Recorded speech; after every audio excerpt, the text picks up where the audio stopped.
네 애미랑 이모들이 군인이냐? 한번 불러봐 새끼야. 4대 독자 이등병의 눈을 군화발로 짓밟은 선임이 육군 참모 총장 엄마와 장군 이모들이 찾아와 개박살내는 참교육 이야기입니다. 구독과 좋아요를 해주시면 더 좋은 사연으로 보답하겠습니다. 경기도 파주의 겨울은 유난히 혹독했다. 임진강에서 불어오는 강바람은 야외 점호에 나온 병사들의 뼛속까지 파고들었다. 제1보병사단 예하 대대의 막사 뒤편 보이지 않는 사각지대인 분리수거장에는 살벌한 냉기만이 감돌고 있었다. 강한결 이병은 덜덜 떨리는 손으로 빈 상자를 정리하고 있었다. 그의 손등은 이미 터져서 피가 맺혀 있었다. 4대 독자로 태어나 귀하게만 자랐던 그에게 군대는 낯설고 두려운 곳이었다. 하지만 그는 어머니 맹호연 대장의 얼굴에 먹칠하지 않겠다는 일념 하나로 버티고 있었다. 야 강한결. 등 뒤에서 들려온 목소리에 강한결의 어깨가 움찔했다. 황가독 병장이었다. 그는 이 소대의 제왕이자 악마였다. 황가독은 씹고 있던 껌을 강한결의 전투화 위에 뱉었다. 상자 정리하는데 1시간이 걸리냐? 동작이 군뱅이보다 느려 터졌어. 죄송합니다. 바로 마무리하겠습니다. 강한결은 황급히 허리를 숙였다. 하지만 황가독은 그 꼴이 마음에 들지 않았다. 곱상한 얼굴, 어딘가 귀티 나는 행동거지, 그리고 묵묵히 참아내는 그 눈빛이 묘하게 그의 열등감을 자극했다. 죄송하면 군 생활이 끝나냐? 야, 너희 집 잘 산다며. 아빠 뭐 하시냐? 평범한 회사원이십니다. 강한결은 거짓말을 했다. 아버지는 대기업 임원이었고 어머니는 육군 참모 총장이었다. 하지만 절대 말해서는 안 되었다. 거짓말하네. 딱 보면 알아. 너 같은 놈들이 사회에서 호의호식하다가 군대 와서 적응 못하고 관심병사 되는 거야. 황가독이 군홧발로 강한결의 정강이를 걷어찼다. 억소리와 함께 강한결이 바닥에 쓰러졌다. 일어나. 엄살 부리지 말고. 강한결은 이를 악물고 일어났다. 어머니는 늘 말씀하셨다. 군인은 강해야 한다고. 어떤 부당함 앞에서도 꺾이지 않는 것이 군인 정신이라고. 하지만 그 가르침은 이곳 부조리가 지배하는 음지에서는 통하지 않았다. 그날 밤이었다. 중대장 방관수 대위는 퇴근 준비를 하며 당직 사관에게 지시했다. 오늘 사단 검열 기간이니까 애들 밖으로 돌리지 말고 조용히 시켜. 사고 치면 다 죽는다고 전해. 방관수 대위는 자신의 진급 심사가 코앞이라 모든 것이 조심스러웠다. 그는 부대 내의 폭행 사실을 알고 있었지만 모른 척했다. 긁어부스럼을 만들고 싶지 않았기 때문이었다. 자정이 넘은 시각 내무반 화장실. 황가독 병장이 강한결을 불러냈다. 치약 냄새가 진동하는 좁은 공간에 두 사람만 남았다. 황가독의 손에는 대걸레 자루가 들려 있었다. 내가 오늘 기분이 좀 안 좋아. 근데 내 표정을 보니까 더 안 좋아지네. 시정하겠습니다. 말로만 시정이지. 내 눈빛, 그거 아주 마음에 안 들어. 나를 벌레 보듯이 하잖아. 황가독이 대걸레 자루를 휘둘렀다. 둔탁한 소리가 화장실을 울렸다. 강한결의 허벅지와 등, 엉덩이로 무자비한 구타가 이어졌다. 강한결은 비명조차 지르지 못하고 입술을 깨물었다. 피맛이 입안에 번졌다. 소리내지 마. 소리내면 죽여버린다. 황가독의 광기는 멈추지 않았다. 그는 강한결의 머리채를 잡고 벽에 밀쳤다. 그리고 주먹으로 얼굴을 가격하기 시작했다. 퍽, 퍽, 강한결이 바닥에 주저앉았다. 시야가 흔들렸다. 황가독은 바닥에 있는 전투화를 들어 강한결의 얼굴을 향해 내리찍었다. 뾰족한 전투화 뒤꿈치가 강한결의 오른쪽 눈을 강타했다. 아! 참다 못한 비명이 터져나왔다. 강한결은 오른쪽 눈을 감싸 쥐고 뒹굴었다. 손가락 사이로 붉은 피가 솟구쳤다. 눈앞이 번쩍하더니 이내 칠흑 같은 어둠이 찾아왔다. 엄청난 고통이 뇌를 찔렀다. 황가독은 그제야 멈칫했다. 바닥에 흐르는 피의 양이 심상치 않았다. 야, 일어나봐. 엄살 피우지 말고. 하지만 강한결은 일어나지 못했다. 그는 고통 속에 의식을 잃어갔다. 다음 날 아침 국군 고양병원. 방관수 중대장은 응급실 복도에서 초조하게 서성이고 있었다. 그는 사건 보고서를 조작하느라 밤을 새웠다. 단순 작업 중 부주의로 인한 자재 낙하 사고. 그는 그렇게 적었다. 폭행은 없었다. 그래야만 했다. 군의관이 나왔다. 표정이 심각했다. 환자 상태가 어떻습니까? 안구 파열입니다. 각막 손상이 너무 심해요. 시신경까지 다쳤을 가능성이 큽니다. 실명 위기입니다. 이거 단순히 물건에 부딪힌 상처가 아닙니다. 둔기에 의한 타격 흔적이에요. 아, 그 친구가 넘지면서 모서리에 찧었다고 하던데요. 방관수는 땀을 닦으며 둘러댔다. 어쨌든 여기서 수술 못합니다. 국군 수도병원으로 이송해야 합니다. 보호자에게 연락했습니까? 아직이요. 지금 하려고 합니다. 방관수는 떨리는 손으로 강한결의 자력 표신 상명세서를 꺼냈다. 어머니 연락처가 있었다. 직업란에는 주부라고 적혀 있었다. 그는 안도의 한숨을 내쉬었다. 그냥 평범한 아줌마겠거니 했다. 전화가 연결되었다. 여보세요. 강한결 이병 어머니 되십니까? 수화기 너머에서 차분하고 낮은 목소리가 들려왔다. 그렇습니다만. 아, 여기 1사단 강한결 이병 소속 중대장입니다. 다름이 아니라 강한결 이병이 작업 중에 실수를 해서 좀 다쳤습니다. 눈을 좀 다쳤는데 수술이 필요할 것 같아서 연락드렸습니다. 상대방은 잠시 말이 없었다. 그 짧은 침묵이 방관수의 등골을 서늘하게 했다. 많이 다쳤습니까? 아닙니다. 그냥 좀 찢어진 정도인데 군 병원 규정상 보호자 동의가 필요해서요. 별거 아닙니다. 알겠습니다. 지금 어디입니까? 국군 수도병원으로 이송 중입니다. 뚝. 전화가 끊겼다. 방관수는 고개를 갸웃거렸다. 목소리에 감정 변화가 전혀 없었다. 아들이 다쳤다는데 놀라지도 않는 건가? 그는 몰랐다. 그 침묵이 폭풍 전의 고요함보다 더 무서운 것임을. 충청남도 계룡대 육군본부. 육군 참모총장실의 거대한 집무실에는 긴장감이 감돌고 있었다. 맹호연 대장은 방금 받은 전화를 내려놓고 창밖을 바라보고 있었다. 그녀의 손은 책상 위 유리가 깨질 듯 꽉 쥐어져 있었다. 작업 중 실수. 그녀는 나직이 뇌까렸다.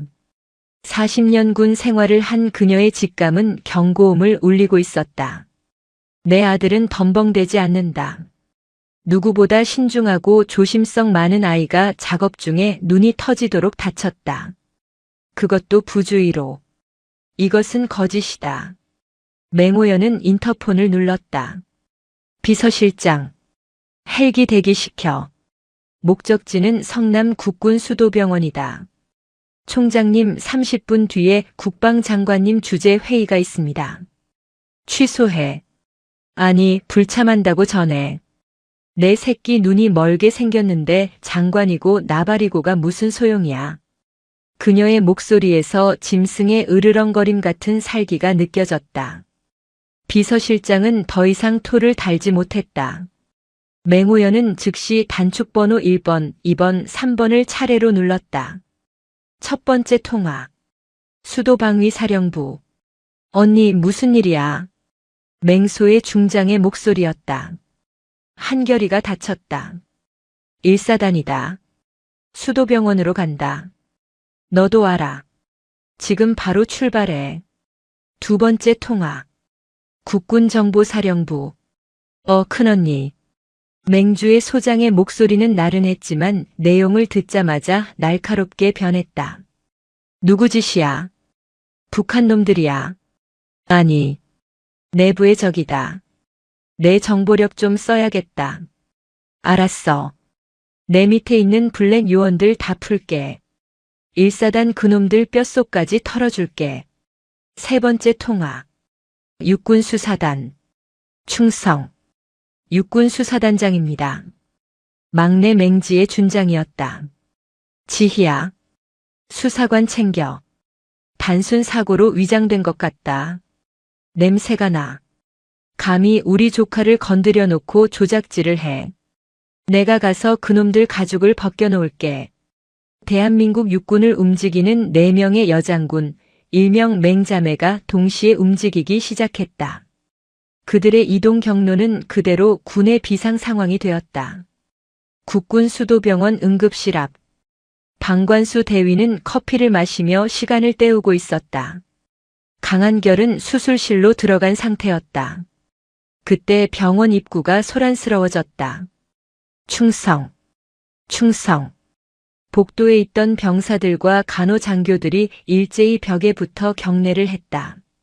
방관수는 무슨 일인가 싶어 고개를 돌렸다. 그리고 마시던 커피를 바닥에 떨어뜨렸다. 검은색 베레모를 쓴 장군이 걸어오고 있었다.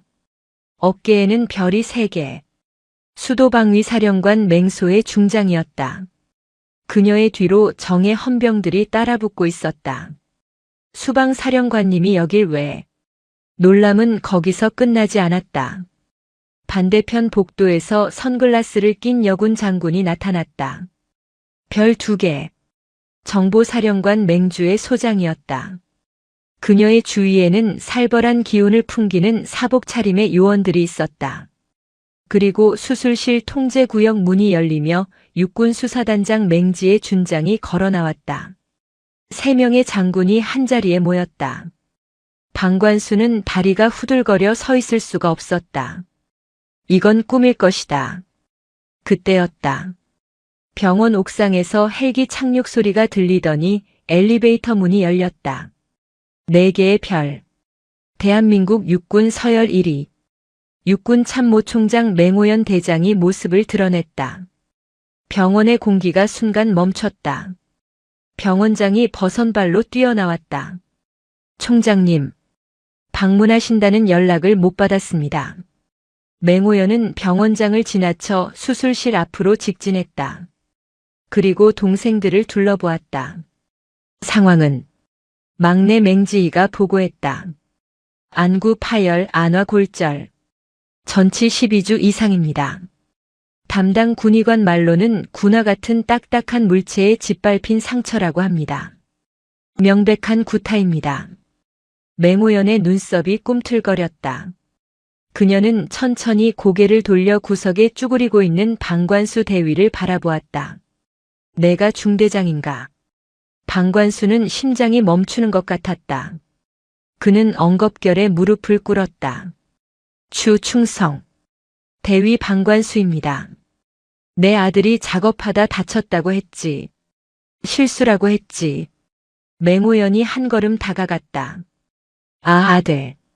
아들이라니요. 방관수의 얼굴이 흑빛이 되었다. 강한결 이병이 참모총장의 아들이라고. 4대 독자라던 그 병사가. 대답해. 내 아들이 작업하다가 군화에 눈을 밟히기라도 했나 보지. 그게 아닙니다. 저는 보고받은 대로. 닥쳐. 맹오연의 일갈이 병원 복도를 울렸다. 소희야. 예, 언니. 수방사 병력 1사단으로 보내. 위병소 봉쇄해. 개미 새끼 한 마리도 못 나가게 해. 알았어. 주희야. 응. 이 자식 핸드폰 그리고 1사단장부터 해당 소대 막내까지 모든 통화 기록, 문자, 메신저 다 뒤져. 삭제된 것까지 싹 다 복구해. 걱정 마. 이미 작업 들어갔어. 지희야. 충성. 이 자식 당장 구속해. 그리고 1사단으로 간다. 내 아들 눈을 저렇게 만든 놈 내 손으로 잡아야겠어. 방관수는 그 자리에서 오줌을 지렸다. 노란 액체가 병원 바닥을 적셨다. 맹호연은 더러운 것을 보듯 시선을 거두고 수술실 문을 바라보았다. 강인한 장군의 눈에 처음으로 물기가 어린다. 한결아. 엄마 왔다. 조금만 참아. 엄마가 다 죽여줄게. 경기도 파주 1사단 사령부. 사단장은 점심 식사를 하던 중 숟가락을 떨어뜨렸다. 뭐라고? 수방사 전차부대가 위병소를 막았다고. 참모장이 사색이 되어 뛰어들어왔다. 사단장님. 큰일 났습니다. 지금 육군 참모총장님 헬기가 연병장에 착륙 중입니다. 그리고 수사단 차량 수십 대가 영내로 진입했습니다. 무슨 소리야? 검열은 다음 주잖아. 왜 갑자기? 사단장은 영문도 모른 채 밖으로 뛰쳐나갔다. 연병장에는 이미 거대한 헬기가 프로펠러를 멈추고 있었다. 맹호연 대장이 내렸다. 그 뒤로 맹소해, 맹주해, 맹지의 장군이 차례로 내렸다. 별들의 합계가 10개. 전무후무한 장관들이었다. 1사단장은 다리가 풀려 주저앉을 뻔했다. 맹호연은 사단장의 경례를 받지도 않고 지휘봉으로 본청 건물을 가리켰다. 사단장. 예. 충성. 너희 부대에 내 아들이 있다. 그런데 오늘 그 아이가 눈을 잃었다. 알고 있었나? 아들이라니요. 누구? 강한결 이병. 사단장은 머리를 망치로 맞은 듯 했다. 오늘 아침 보고서에서 스쳐 지나갔던 이름이었다. 단순 안전사고라고 보고되었던 건 몰랐습니다. 안전사고라고만. 짝. 맹호연의 손이 사단장의 뺨을 후려쳤다. 사성 장군이 이성 장군의 뺨을 때리는 초유의 사태였다. 연병장에 있던 모든 간부가 얼어붙었다. 몰랐으면 무능한 것이고 알았으면 공범이다. 너는 오늘부로 보직 해임이다. 맹호연은 뒤따르던 수사관들에게 손짓했다. 해당 중대 전원 연병장 집합시켜. 가해자 색출해. 10분 준다. 잠시 후 강한결이 소속된 중대원들이 연병장에 집합했다. 모두가 공포에 질려 있었다. 헬기와 장갑차 그리고 살기를 띤 장군들의 모습에 숨조차 크게 쉬지 못했다. 맹지의 준장이 마이크를 잡았다. 강한결 이병을 폭행한 놈 자수해라. 지금 나오면 군법회의로 끝내주마. 하지만 우리가 찾아내면 그때는 인간 취급 안 한다. 침묵만이 흘렀다. 황가독 병장은 대열 중간에 서서 식은땀을 흘리고 있었다. 그는 속으로 주문을 외웠다. 증거 없어. 아무도 못 봤어. 한결이 그 새끼만 입 다물면 돼. 설마 걔네 엄마가 진짜 참모총장이겠어. 그냥 쇼하는 걸 거야. 하지만 맹주의 소장이 태블릿 PC를 들고 앞으로 나섰다. 자수는 없나 보네. 그럼 내가 지목하지. 그녀는 화면을 보며 비웃음을 흘렸다. 황가독 병장. 황가독의 심장이 덜컥 내려앉았다. 어제 새벽 2시 내가 여자친구한테 보낸 카톡 내용이다. 오늘 고문관 하나 손 좀 봐줬다. 눈탱이 밤탱이 만들었다. 이거 내가 쓴 거 맞지? 황가독의 다리가 후들거렸다. 그리고 생활관 막내들 증언도 확보했다. 내가 강한결 이병 화장실로 끌고 가는 거 본 애들이 한둘이 아니더만. 맹주희가 손가락으로 황가독을 가리켰다. 저 새끼 끌어내. 검은 정장을 입은 정보사 요원들이 대열로 뛰어들었다. 그들은 짐승을 사냥하듯 황가독을 낚아채 바닥에 내동댕이 쳤다. 이거나. 증거 있어. 내가 안 그랬어. 황가독이 발악했다.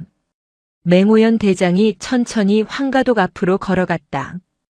그녀의 군화 발소리가 황가독의 심장을 짓밟는 것 같았다. 그녀는 바닥에 처박힌 황가독을 내려다보았다. 내가 내 아들 눈을 그렇게 만들었나. 황가독은 고개를 들어 맹호연을 보았다. 호랑이의 눈이었다. 인간이 뿜어낼 수 있는 공포가 아니었다. 그는 본능적으로 알았다.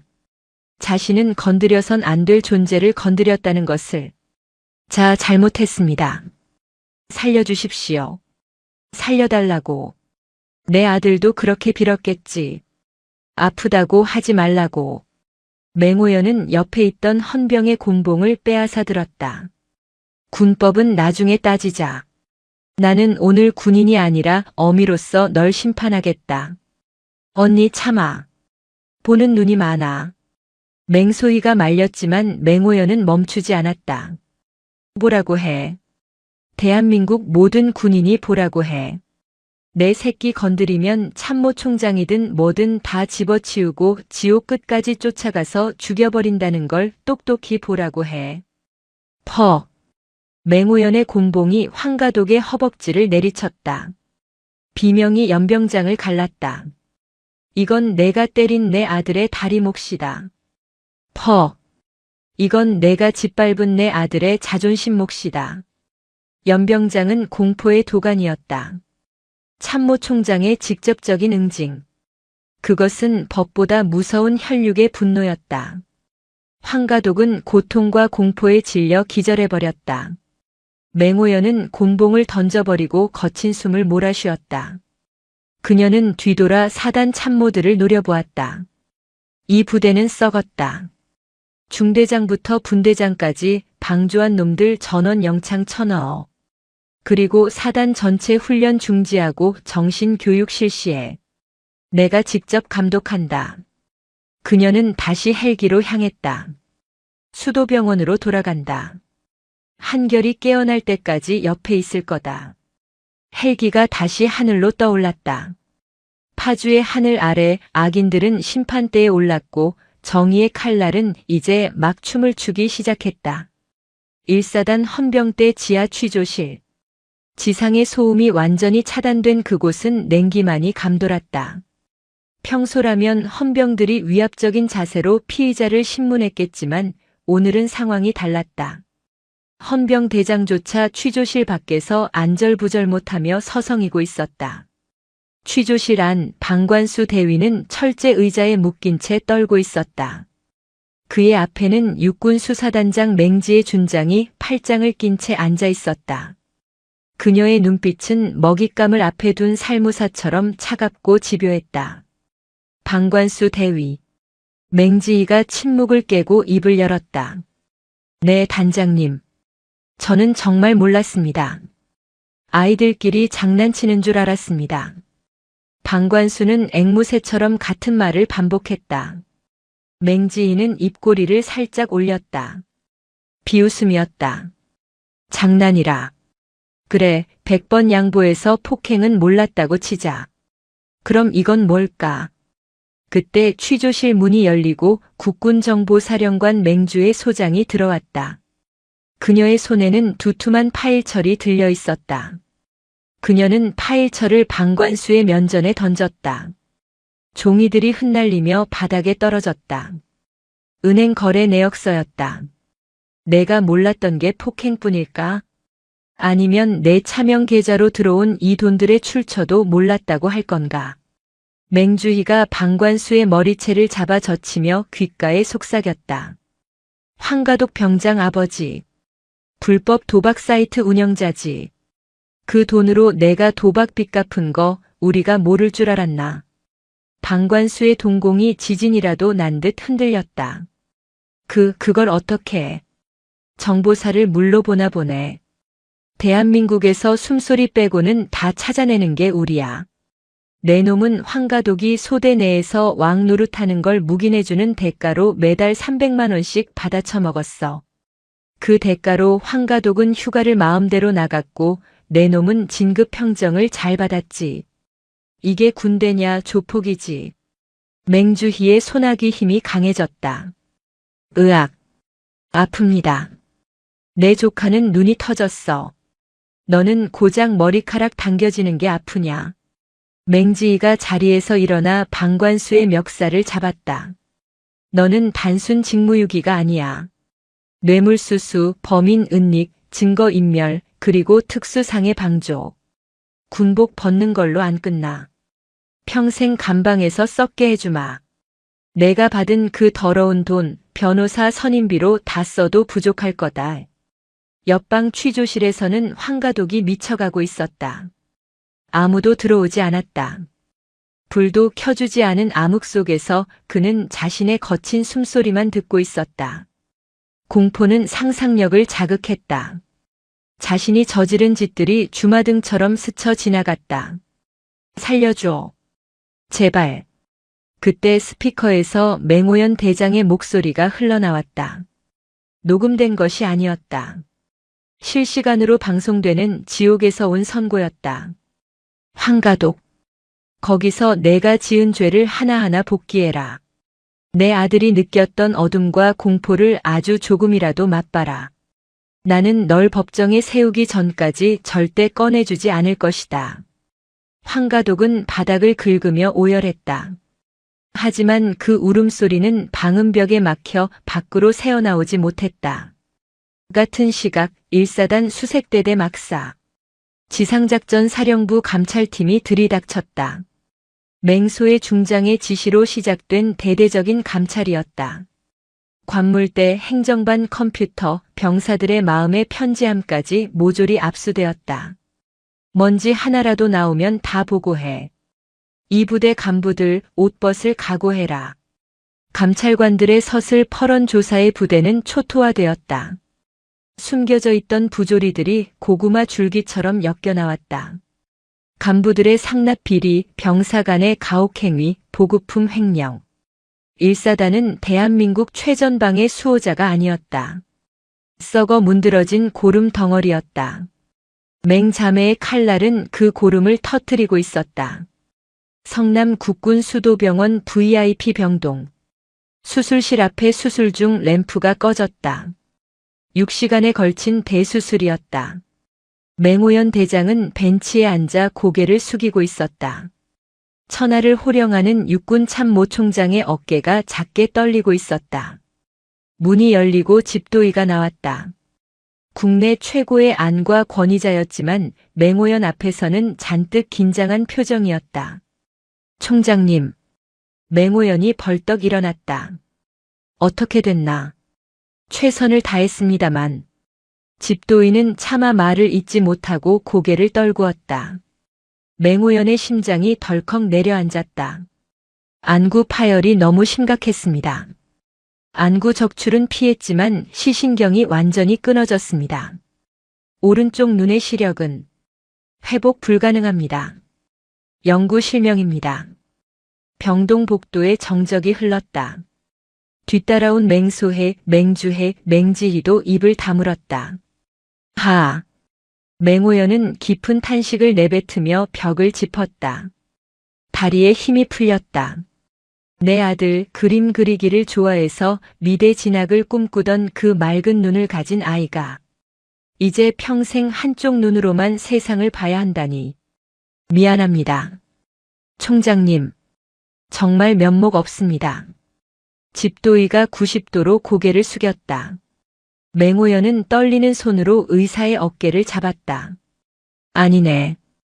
자네 탓이 아니야. 살려준 것만으로도 고맙네. 흉터만이라도 좀 덜 남게 해주게. 맹호연은 비틀거리는 걸음으로 회복실로 향했다. 마취에서 깬 강한결은 붕대를 감은 채 누워 있었다. 오른쪽 눈 부위의 통증보다 곁에서 느껴지는 어머니의 숨결이 더 아프게 다가왔다. 엄마. 갈라진 목소리가 나왔다. 그래. 한결아. 엄마 여기 있다. 맹호연이 아들의 손을 두 손으로 감싸 쥐었다. 그 강인하던 손이 눈물로 젖어들었다. 미안해. 엄마가 미안해. 내가 널 그 지옥 같은 곳에 보내서. 울지 마세요. 강한결은 보이지 않는 손을 들어 어머니의 뺨을 더듬었다. 저 괜찮아요. 진짜예요. 안 아파요. 바보 같은 녀석. 눈이 멀었는데 안 아프긴 뭐가 안 아파. 뒤에서 훌쩍이는 소리가 들렸다. 막내 이모 맹지희였다. 독종 수사관도 조카 앞에서는 눈물 많은 이모일 뿐이었다. 한결아. 이모가 그 새끼들 아주 작사를 내놨어. 다시는 햇빛 못 보게 해줄게. 한결아 작은 이모야. 너 사고 싶은 거 다 말해. 이모가 정보사 예산 다 끌어다가라도 사줄게. 페라리? 람보르기니? 말만 해. 맹주희가 오열하며 외쳤다. 야, 조용히 안 해. 애 안정 취해야 하는데. 큰 이모 맹소희가 동생들을 나무랐지만 그녀의 눈가도 붉게 충혈되어 있었다. 강한결은 힘겹게 미소를 지었다. 이모들 저 저녁 안 해요. 병실에 찬물을 끼얹은 듯 정적이 흘렀다. 뭐라고? 맹호연이 놀란 눈으로 아들을 바라보았다. 의병 제대 안 한다고요. 저 아직 1년 남았습니다. 군인으로서 임무 마치고 당당하게 제대할 겁니다. 엄마 아들이잖아요. 안 돼. 절대 안 돼. 눈도 안 보이는데 무슨 군 생활이야. 당장 전역시킬 거야. 엄마. 강한결의 목소리에 힘이 실렸다. 제가 여기서 도망치면 저를 그렇게 만든 그놈들이 비웃을 거예요. 꺼봐라, 장군 아들이라고 빽 믿고 도망간다 그러겠죠. 저는 증명하고 싶어요. 제가 약해서 당한 게 아니라는 걸. 그리고 저 같은 피해자가 더 이상 나오지 않게 제가 그 부대를 바꿀 거예요. 맹호연은 말을 잇지 못했다. 언제나 어리고 유약하다고만 생각했던 아들이었다. 그런데 그 아들이 자신보다 더 깊은 군인 정신을 보여주고 있었다. 후. 맹호연은 눈물을 닦고 아들을 바라보았다. 고집은 누굴 닮아서. 그래. 내 뜻이 정그렇다면 말리지 않겠다. 대신 조건이 있다. 뭔데요? 이제부터는 숨기지 마라. 내가 누구 아들인지, 내 뒤에 누가 있는지 당당하게 드러내고 부대를 지휘해라. 병사가 아니라 이 1사단의 주인처럼 행동해. 강한결은 고개를 끄덕였다. 알겠습니다. 필승. 비록 침대에 누워 있었지만 그의 경내 자세는 그 어느 때보다 절도 있었다. 4명의 여장군은 조카의 경례를 받아주었다. 병실 안에는 슬픔 대신 뜨거운 결의가 차오르고 있었다. 일주일 후 1사단 연병장. 초겨울의 칼바람보다 더 매서운 한파가 부대를 덮쳤다. 육군본부 징계위원회가 1사단 내에 설치되었다. 이것은 전례 없는 일이었다. 단상에는 맹소의 수도방 위사령관이 위원장 자격으로 앉아 있었다. 그녀의 옆에는 법무관들이 서류를 검토하고 있었다. 연병장에는 전 장병이 도열해 있었다. 지금부터 제1보병사단 징계 결과를 발표한다. 맹소희의 목소리가 스피커를 타고 쩌렁쩌렁 울렸다. 전 사단장 소장 김철수, 지휘감독 소울 및 사건 은폐 묵인, 보직 해임 및 강등. 병사들 사이에서 웅성거림이 일었다. 사단장이 강등이라니. 별이 떨어지는 소리가 들리는 듯 했다. 대위 방관수, 뇌물수수, 특수폭행 방조 직무유기, 파면 및 징역 15년 구형, 군 검찰로 이첩. 포승줄에 묶인 방관수가 헌병들에게 끌려 나왔다. 계급장은 이미 뜯겨나간 상태였다. 그는 고개를 들지 못하고 질질 끌려갔다. 병장 황가독. 특수상해, 상습 공갈, 협박, 불법 도박. 징역 20년 구형. 군 교도소 수감. 황가독은 휠체어에 타고 있었다. 며칠간의 강도 높은 조사로 반송장이 되어 있었다. 그가 끌려나가자 병사들 사이에서 억눌린 환호성이 터져 나오려 했다. 그때 부대 정문으로 검은색 세단 한 대가 난입했다. 국회의원 배지가 달린 차량이었다. 방관수 대위의 외삼촌인 국방위 소속 국회의원이었다. 잠깐, 멈추시오. 국회의원이 차에서 내려 단상으로 씩씩거리며 올라왔다. 맹 장군, 이게 무슨 월권행위요? 내 조카를 파면이라니. 재판도 아직 안 끝났는데. 맹소희는 자리에서 일어나지도 않고 그를 쳐다보았다. 의원님, 여기는 군사작전구역입니다. 민간인이 함부로 떠들 곳이 아닙니다. 뭐? 민간인? 내가 국방위원이야. 예산 심의권 가진 사람이라고. 당신들 예산 다 깎아버릴 거야. 의원이 삿대질을 해댔다. 맹소희는 피식 웃었다. 그녀는 무전기를 들었다. 수방사 전차대대 정문으로 진입해. 쿠구구구궁. 땅이 울리기 시작했다. 부대 정문이 부서질 듯 열리며 K의 흑표 전차 2대가 흙먼지를 일으키며 들어왔다. 거대한 포신이 단상을 향해, 정확히는 국회의원의 차를 향해 돌아갔다. 으악! 뭐야? 의원이 기겁하며 뒷걸음질 쳤다. 의원님, 제 조카는 눈을 잃었습니다. 제가 잃을 게 있어 보입니까? 맹소희가 천천히 자리에서 일어나 의원 앞으로 다가갔다. 180cm가 넘는 장신의 그녀가 의원을 내려다보았다. 방관수가 받은 뇌물, 의원님 차명 계좌로 일부 흘러들어간 정황, 제 동생 주희가 다 파악했습니다. 지금 여기서 예산 타령하실 때가 아닐 텐데요. 검찰청에서 소환장 날아갈 겁니다. 그게 무슨... 끌어내. 맹소희의 지시에 헌병들이 국회의원의 양팔을 잡고 끌고 나갔다. 천하무적 같았던 권력자가 군인들 손에 짐짝처럼 들려나가는 모습에 병사들은 카타르시스를 느꼈다. 징계 발표가 끝나고 맹소희는 마이크를 잡았다. 오늘부로 1사단은 다시 태어난다. 부조리, 폭행, 다시 한번 내 귀에 들리면 그때는 징계로 안 끝난다. 전차로 밀어버릴 것이다. 알겠나? 알겠습니다. 병사들의 함성이 파주 벌판을 뒤흔들었다.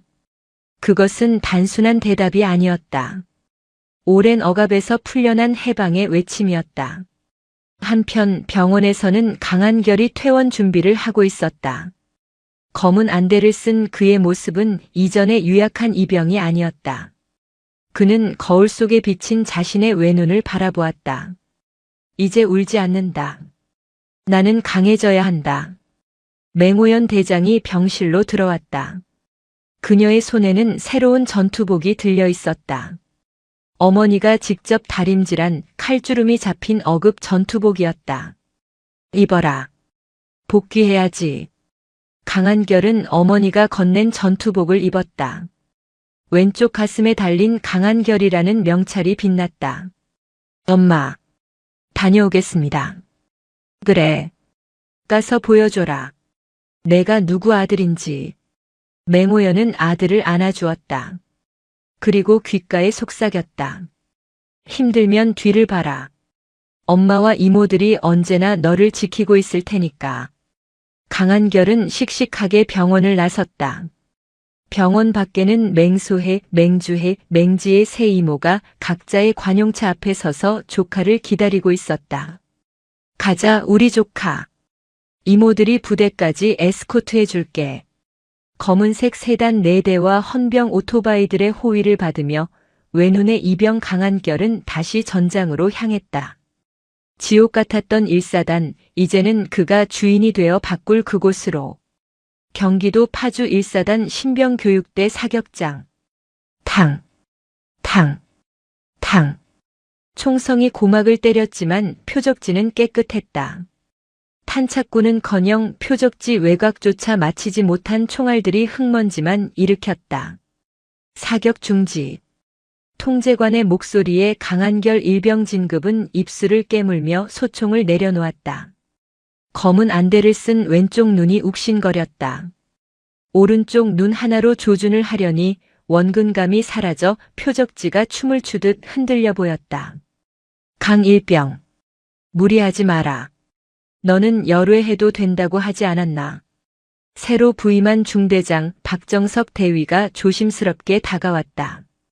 그는 강한결을 모셔야 할 VIP로 대하고 있었다. 맹오연 참모총장의 아들이라는 사실이 밝혀진 뒤 부대 간부들은 그를 신주단지 모시듯 했다. 그것이 강한결은 죽기보다 싫었다. 아닙니다. 할 수 있습니다. 0점만 다시 잡으면 됩니다. 하지만 중대장님, 저는 군인입니다. 총을 못 쏘는 군인은 군인이 아닙니다. 탄약 더 주십시오.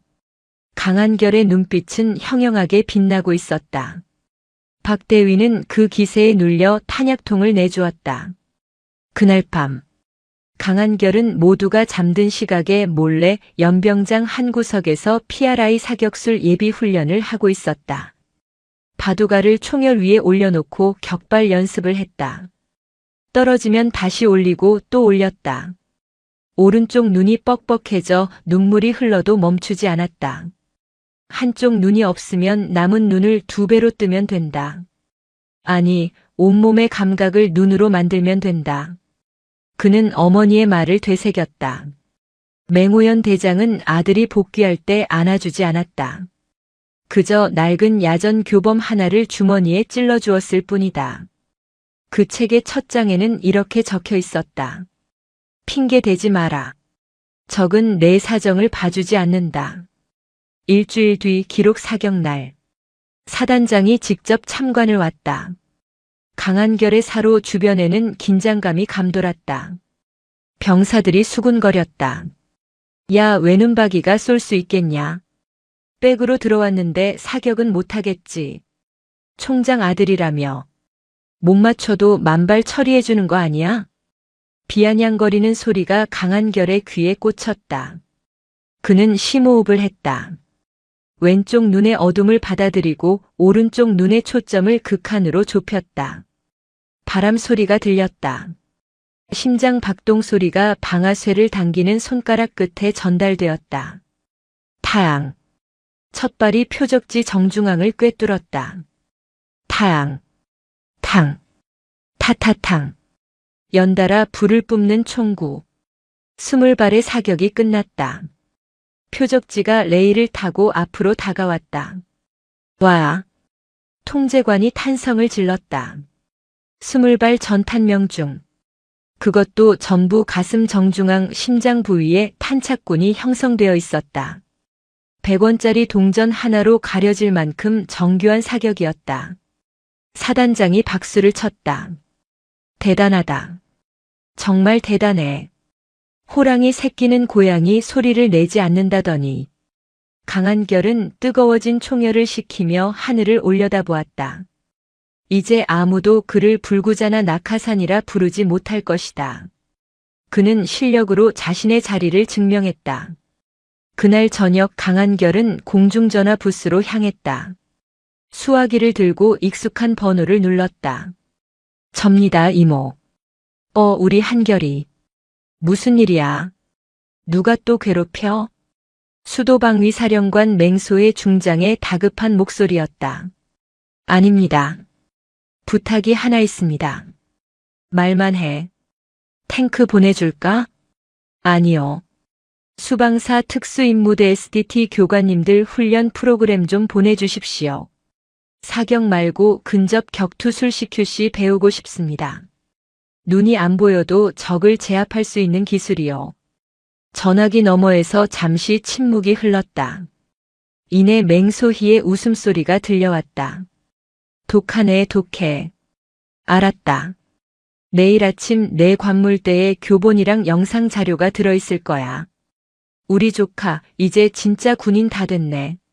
강한결은 전화를 끊고 주먹을 쥐었다. 이것은 시작일 뿐이었다. 그는 어머니와 이모들이 만들어준 꽃길을 걷지 않을 것이다. 대신 스스로 가시밭길을 헤치고 나아가 누구도 넘볼 수 없는 강철의 군인이 될 것이다. 강원도 인제 육군과학화 전투훈련단 KCTC. 대한민국 육군 부대 중 가장 훈련 강도가 높기로 악명 높은 곳. 1사단 수색대대는 이곳에서 전문 대항군 연대인 전갈부대와 맞붙게 되었다. 전갈부대는 지형지물을 완벽하게 숙지하고 있었고 북한군 전술을 구사하는 최정예 부대였다. 일반 보병 부대가 이들을 이기는 것은 불가능에 가까웠다. 강한결이 속한 분대는 최전방 정찰 임무를 맡았다. 한결아, 너는 후방에서 경계나 서라. 앞은 위험해. 분대장이 배려 차원에서 말했다. 하지만 강한결은 고개를 저었다. 제가 선두에 서겠습니다. 야, 밤인데 보이겠냐? 괜히 다치지 말고. 안 보이니까 더 잘 듣습니다. 놈들은 분명 계곡 쪽 매복을 이용할 겁니다. 강한결의 주장은 단호했다. 그는 며칠 전부터 작은 이모 맹주의 정보사령관에게 받은 북한군 침투 전술 및 야간 기동 자료를 달달 외우고 있었다. 놈들의 습성을 파악하고 있었다. 훈련 2일차 심야. 칠흑 같은 어둠 속에서 비까지 내렸다. 전갈부대의 기습이 시작되었다. 아군 통신망이 교란되고 곳곳에서 사망 판정을 알리는 마일즈 레이저 훈련 장비 경보음이 울렸다. 젠장, 다 죽었어. 어디서 쏘는지도 모르겠네. 분대원들이 당황하여 우왕좌왕했다. 그때 강한결이 수신호를 보냈다. 정지. 11시 방향. 나무 위. 분대장은 반신반의했지만 강한결이 가리키는 곳을 향해 조명탄을 쏘아 올렸다. 펑. 환한 빛이 숲을 밝혔다.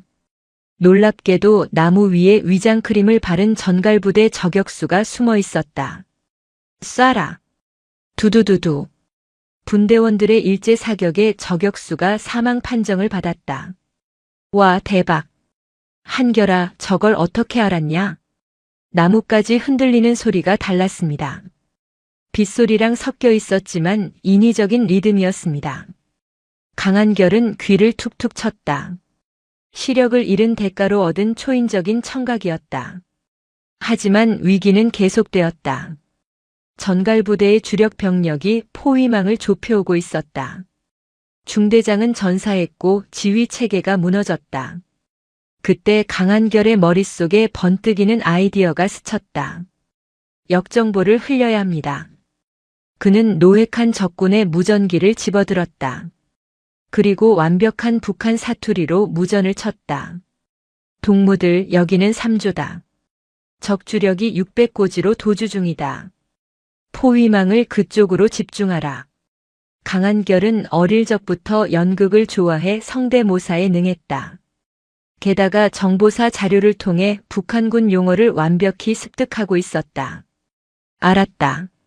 3조. 즉시 이동한다. 적 지휘부가 속아 넘어갔다. 전갈부대의 병력이 600고지로 몰려가며 포위망에 구멍이 뚫렸다. 지금입니다. 뚫어야 합니다. 강한결이 앞장섰다. 그의 분대는 적의 빈틈을 파고들어 적진 깊숙이 침투했다. 그리고 텅 빈 적 지휘소에 수류탄 모의탄을 투척했다. 적 연대장 사살. 1사단 승리. 훈련 통제실에서 이 상황을 지켜보던 훈련단장은 입을 다물지 못했다. 저 병사 도대체 누구야? 혼자서 전갈부대 하나를 가지고 노는데? 그때 통제실 한켠에 앉아있던 검은 선글라스의 여인, 맹주의 소장이 미소를 지으며 커피를 마셨다. 제 조카입니다. 핏줄은 못 속이죠. 정보전의 핵심을 알고 있네요. 훈련이 끝나고 강한결은 영웅이 되었다. 하지만 그는 자만하지 않았다. 승리의 기쁨보다 더 큰 깨달음을 얻었기 때문이다. 정보와 지략이 있으면 총알 한 발 쏘지 않고도 적을 무너뜨릴 수 있다는 것을. 그날 밤 맹호연 대장에게서 문자가 왔다. 잘했다. 하지만 실전은 게임이 아니다. 목숨이 2개가 아니라는 걸 명심해라. 사랑한다, 아들. 짧지만 묵직한 메시지였다. 강한결은 전투복 주머니 속의 안대를 만지작거리며 다짐했다. 다음은 진짜 전장이다. 한겨울의 임진강은 꽁꽁 얼어붙어 있었다. 강한결이 속한 소대는 강한 경계 작전 GOP에 투입되었다. 매일 밤 철책선을 따라 순찰하며 북한군의 침투를 감시하는 임무였다. 최근 북한의 움직임이 심상치 않았다. 귀순자를 가장한 기습 도발 첩보가 입수된 상황이었다. 새벽 3시. 임진강변에 짙은 안개가 깔렸다. 가시거리가 5m도 되지 않는 최악의 상황. 강한결은 선임병과 함께 초소 근무를 서고 있었다. 아, 춥다. 한결아, 라면 하나 끓여 먹을까? 안 됩니다. 근무 중 취식 금지입니다. 이 자식이 꽉 막혀가지고. 야, 안개 때문에 아무것도 안 보이는데 누가 오겠냐. 선임병이 투덜거리는 순간이었다. 강한결의 귀가 쫑긋 섰다. 얼음이 갈라지는 소리. 아주 미세했지만 자연적인 소리가 아니었다. 누군가가 얼음 위를 기어오고 있었다. 멈추십시오. 전방에 이상 징후. 뭐? 아무 소리도 안 들리는데? 강한결은 즉시 수화기를 들고 상황실에 보고했다. 진돗개 하나 발령 요청. 적 침투 의심. 그 순간 안개 속에서 섬광이 번쩍였다. 쾅! 초소 바로 앞에서 수류탄이 터졌다. 선임병이 비명을 지르며 쓰러졌다. 방탄 유리가 박살나고 파편이 튀었다. 습격이다. 적군은 특수부대였다. 그들은 순식간에 철책을 절단하고 초소로 난입하려 했다. 강한결은 쓰러진 선임병을 끌어내고 기관총 방아쇠를 당겼다. 두두두두두. 지원 요청. 여기는 13초소. 적 다수 출현. 아군 부상. 상황은 절망적이었다. 지원 병력이 오려면 최소 10분이 걸렸다. 적은 최소 1개 분대 규모였다. 총알이 빗발치고 초소는 벌집이 되어가고 있었다. 그때 강한결의 스마트워치가 진동했다. 어머니가 준 비상용 특수 단말기였다. 그는 버튼을 눌렀다. 엄마. 아니, 총장님. 1사단 13초소. 적 침투. 뚫리면 서울입니다. 서울 용산 육군 참모총장 관저. 새벽잠이 없던 맹호연은 비상벨이 울리자마자 침대에서 튀어올랐다. 아들의 다급한 목소리가 스피커를 통해 들려왔다. 상황실 연결해. 1군단 포병 대기시켜. 1사단 전 병력 깨워. 그녀의 명령은 번개보다 빨랐다. 하지만 포병 사격은 승인 절차가 복잡했다. 시간이 없었다. 그때 또 다른 전화가 울렸다. 수도방위 사령관 맹소희였다. 언니, 한결이 쪽이지? 내가 먼저 쏜다. 뭐? 사거리가 안 닿아. 아니, 공격 헬기 띄웠어. 코브라 2대 파주 상공 지나고 있어. 3분이면 도착해. 서울의 방패인 수방사 공격 헬기가 작전 구역을 넘어 북진하고 있었다. 규정 위반이었지만 조카의 목숨이 경각에 달린 상황에서 이모에게 규정 따위는 종이 조각이었다. 다시 13초소. 강한결은 탄약이 바닥나가고 있었다. 기관총 총열은 벌겋게 달아올랐다. 적군이 수류탄을 던지며 코앞까지 다가왔다. 여기까지인가. 그는 대검을 꺼내들었다. 죽더라도 길은 터주지 않겠다는 각오였다. 적군 하나가 초소 안으로 뛰어들었다. 강한결이 몸을 날려 덮쳤다. 엉겨부터 뒹구는 사투. 그 순간 하늘에서 천둥 소리가 들렸다. 투두두두두두. 쾅. 쾅. 코브라 헬기의 20기관포가 얼음판 위를 쓸어버렸다. 적군들이 추풍낙엽처럼 쓰러졌다. 뒤이어 로켓포가 장렬하며 강 건너 적의 지원 사격 원점을 박살냈다. 아군 헬기다. 강한결은 피투성이가 된 얼굴로 하늘을 보았다. 헬기의 서치라이트가 그를 비췄다. 마치 신의 구원 같았다. 상황이 종료되고 1사단 수색대가 현장에 도착했다. 강한결은 선임병을 지혈하며 끝까지 초소를 지키고 있었다. 이 사건은 임진강의 기적이라 불리게 되었다. 하지만 그것은 기적이 아니었다. 한 병사의 투혼과 그를 지키려는 가족의 압도적인 화력이 만들어낸 필연이었다. 다음 날 국군 수도병원. 강한결은 가벼운 찰과상만 입고 입원해 있었다. 맹호연 대장이 병실로 들어왔다. 이번에는 화난 표정이었다. 미친 녀석. 거기가 어디라고 몸을 던져. 그냥 숨어 있었으면 됐잖아. 엄마 아들이잖아요. 호랑이는 숨지 않는다면서요. 강한결이 씩 웃었다. 맹호연은 한숨을 쉬더니 아들을 꽉 안아주었다. 그녀의 어깨가 들썩였다. 그래. 잘했다. 정말 잘했어. 내 아들이 나라를 구했다. 병실 문 밖에는 맹소혜, 맹주혜, 맹지의 세 이모가 서 있었다. 맹소희는 규정 위반으로 감찰 조사를 받게 되었지만 표정은 밝았다. 감찰? 받으라지 뭐. 옷 벗으면 그만이야. 내 조카 살렸으면 됐지. 언니 걱정 마. 내가 감찰관 약점 다 잡아놨어. 조용히 넘어갈 거야. 맹주희가 윙크를 했다. 맹지희는 혀를 찼다. 무서운 언니들. 아무튼 한결이 녀석 이제 진짜 괴물이 다 됐어. 북한군 특수부대를 대검으로 잡다니. 내 자매의 웃음소리가 병원 복도에 울렸다. 강한결 외눈의 호랑이는 이제 누구의 보호도 필요 없는 대한민국 최강의 군인으로 다시 태어나고 있었다. 강한결이 상병을 달고 분대장이 되었다. 그의 왼쪽 눈을 가린 검은 안대는 이제 1사단 전진부대의 상징이 되었다. 병사들은 그를 애꾸는 호랑이라고 불렀지만 그 별명에는 조롱이 아닌 경외심이 담겨 있었다.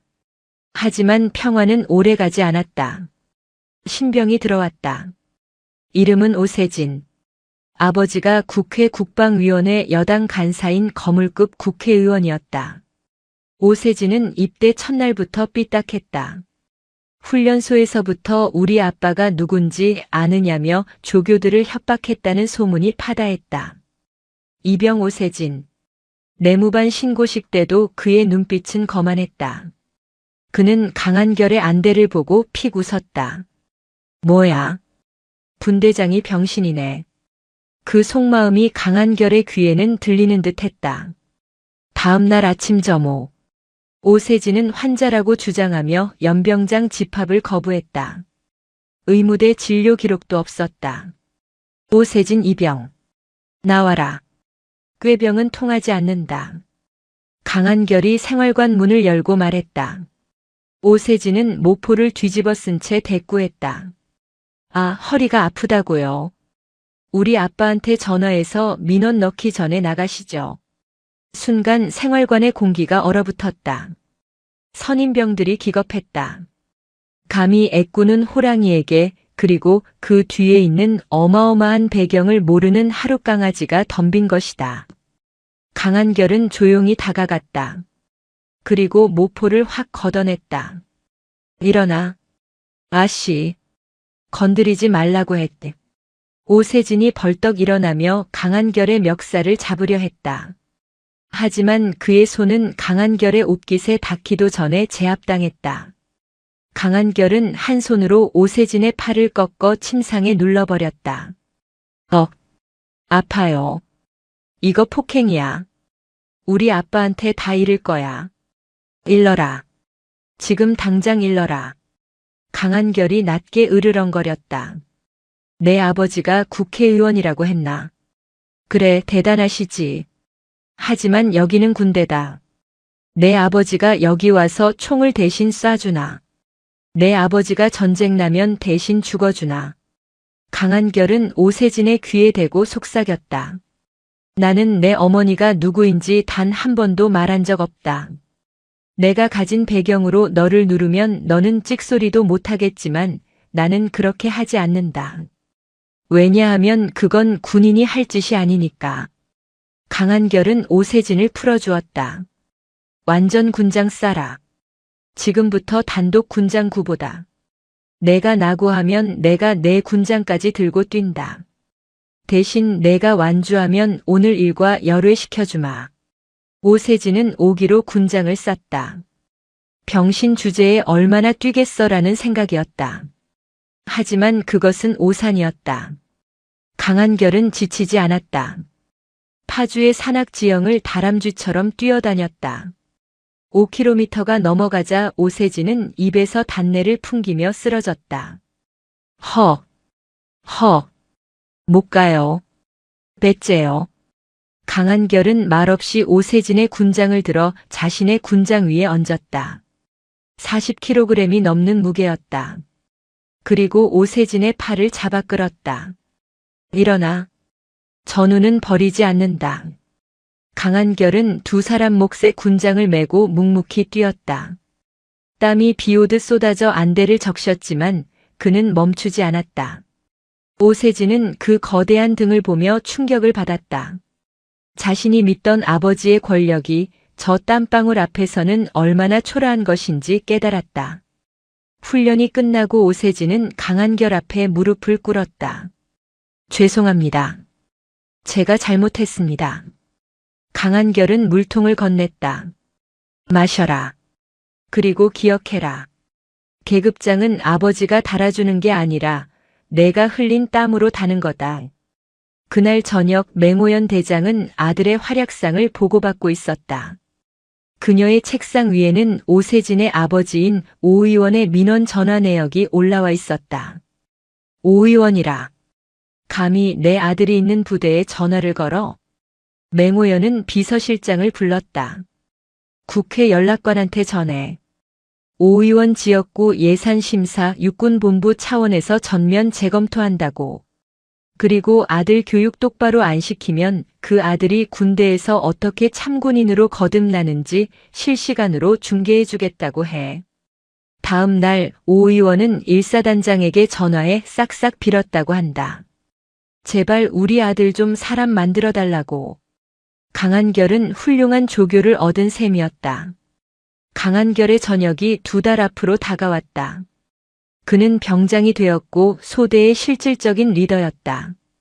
일사단은 평화로웠다. 하지만 그 평화는 폭풍전야였다. 국군정보사령부 상황실. 맹주의 소장의 눈이 날카롭게 빛났다.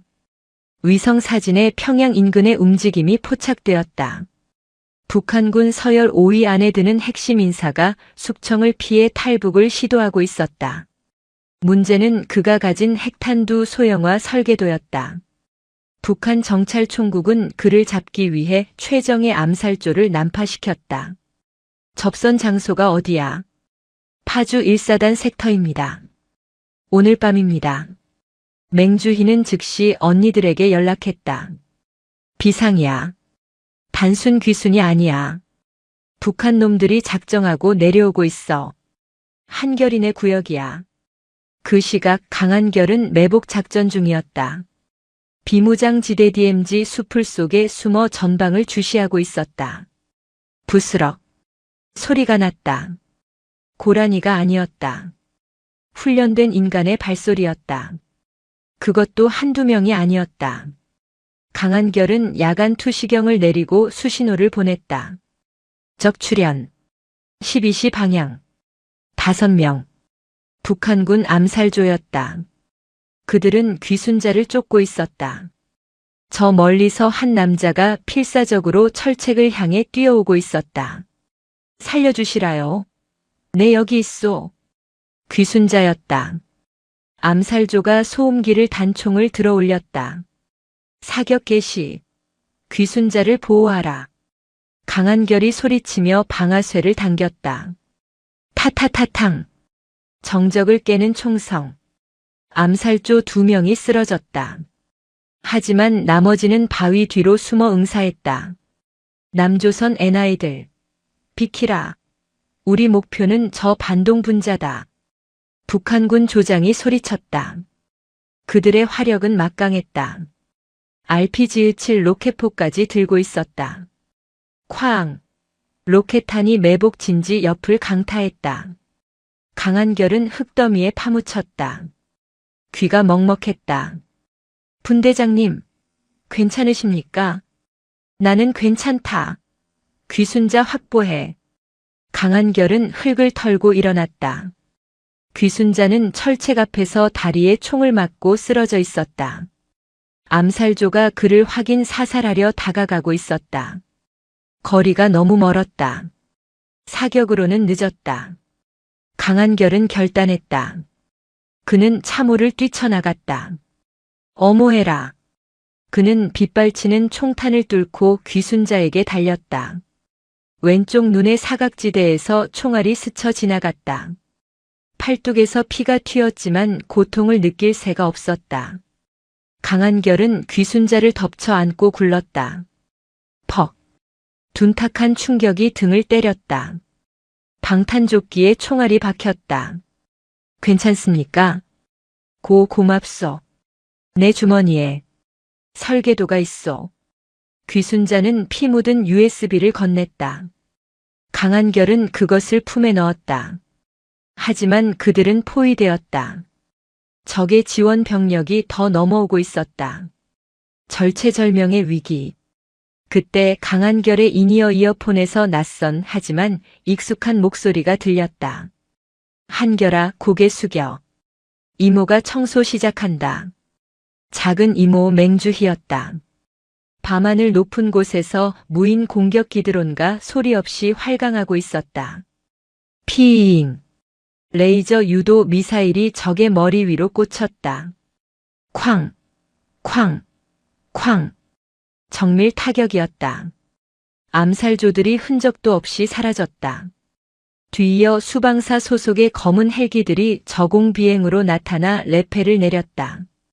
특수임무대였다. 확보, 확보. 아군 부상 없음. 강한결은 귀순자를 부축해 일어섰다. 하늘에는 조명탄이 대나처럼 떠 있었고 지상에는 아군의 전차부대가 밀고 들어오고 있었다. 이것은 전쟁이 아니었다. 한 병사를 지키기 위한 대한민국 육군의 압도적인 무력 시위였다. 북한군은 겁에 질려 도주했다. 강한결은 헬기에 오르며 씩 웃었다. 이모들, 스케일이 너무 큰 거 아닙니까? 헬기 조종석 무전기에서 맹호연 대장의 목소리가 들려왔다. 시끄럽다. 다친 데 없냐? 설계도고 나발이고 내가 다쳤으면 평양까지 밀고 올라갈 뻔했다. 강한결은 가슴을 쓸어내렸다.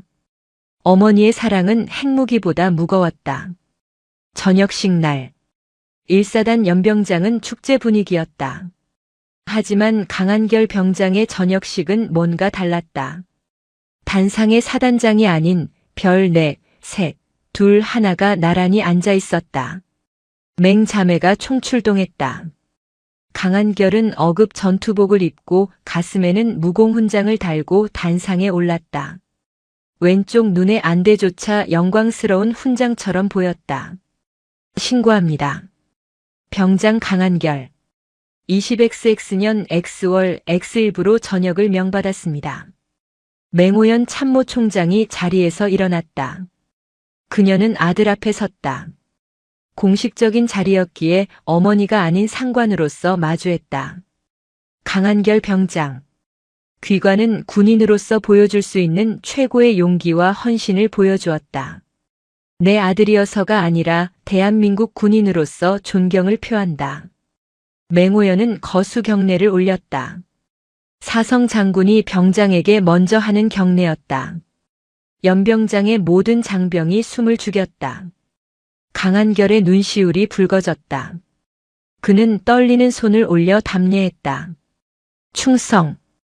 저녁식이 끝나고 위병소를 나서는 길. 오세진 상병이 울면서 달려왔다. 강 병장님. 아니 형님. 가지 마십시오. 형님 없으면 저는 어떡합니까? 개과천선한 오세진은 이제 강한결의 가장 충실한 부하가 되어 있었다. 울지 마라. 내가 이제 분대장이다. 애들 괴롭히지 말고 아빠 찬스 쓰지 마라. 강한결은 오세진의 어깨를 쳐주고 정문을 나섰다. 정문 밖에는 검은색 세단들이 대기하고 있었다. 맹자매가 사복으로 갈아입고 기다리고 있었다. 이제는 장군이 아닌 이모들 그리고 엄마였다. 아들, 고생했다. 맹호연이 달려와 아들을 껴안았다. 우리 조카 이제 민간인이네. 뭐 하고 싶어? 여행 갈까? 맹주희가 물었다. 강한결은 잠시 생각에 잠겼다. 2년 전 억울하게 맞고 눈을 잃었던 그날 밤. 그리고 자신을 지켜주었던 법과 규정, 그리고 힘. 엄마, 이모. 응? 저 공부하겠습니다. 무슨 공부? 미대 다시 가게? 아니요. 법 공부하겠습니다. 내 자매가 눈을 동그랗게 떴다. 군 검사가 되고 싶습니다. 아니면 군 인권 변호사요. 저처럼 힘없는 병사들이 억울한 일 당했을 때 엄마나 이모들 같은 빽이 없어도 법으로 지켜줄 수 있는 사람이 되고 싶습니다. 맹호연은 멍하니 아들을 바라보다가 이내 환하게 웃었다. 그래. 그거 좋네. 우리 집안에 칼잡이는 많은데 법전 든 사람은 없었지. 해봐라. 내가 한다면 하는 놈이니까. 이모가 학비 전액 지원한다. 정보사 자료 필요하면 말해. 수사 기법은 나한테 배워. 이모들이 앞다투어 나섰다. 5년 후 서울 용산 국방부 고등군사법원. 한 젊은 검사가 법정에 들어섰다. 왼쪽 눈에 검은 안대를 쓴 그는 서류 가방을 내려놓으며 피고인석을 노려보았다. 피고인은 부하 병사를 괴롭힌 혐의로 기소된 어느 사단장의 아들인 중이었다. 존경하는 재판장님. 본군 검사는 피고인에게 징역 5년을 구형합니다. 그의 목소리는 단호했고 논리는 완벽했다. 피고인 측 변호사가 온갖 인맥을 동원하려 했지만 소용없었다. 이 검사의 뒤에는 대한민국 육군을 호령하는 전설의 맹자매가 버티고 있었기 때문이다. 물론 그는 그 힘을 빌리지 않았다. 오직 법과 증거 그리고 자신의 잃어버린 왼쪽 눈이 기억하는 정의만으로 싸웠다. 강한결. 그는 더 이상 장군의 아들이 아니었다.